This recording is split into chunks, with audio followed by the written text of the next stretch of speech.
కాళహస్తి గాథ కనులారా మనసారా కనిన జన్మ ధన్యమే కదా ఈ కథ. తాండవం శివ తాండవం పార్వతీ పరమేశ్వరం కరుణాకర గంగాధర నీలకంఠర శంకర శివ శంకర శంకర అభయంకర.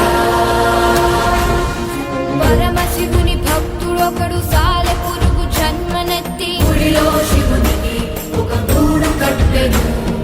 అతని భక్తి పరీక్షించి పంతము గల ముక్కంటి నిప్పు కంటితో పెనుమంట పెట్టెను.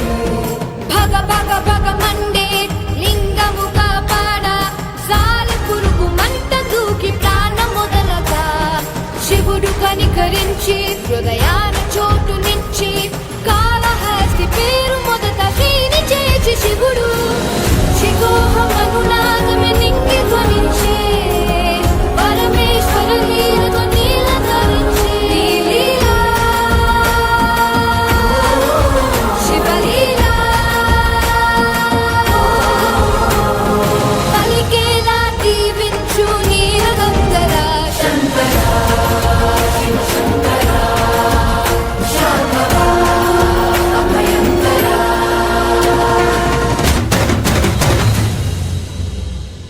దర్పముగల సర్పమొకటి తలపై గల మనులు తెచ్చి పరమ భక్తితో శివ పూజ చేసెను.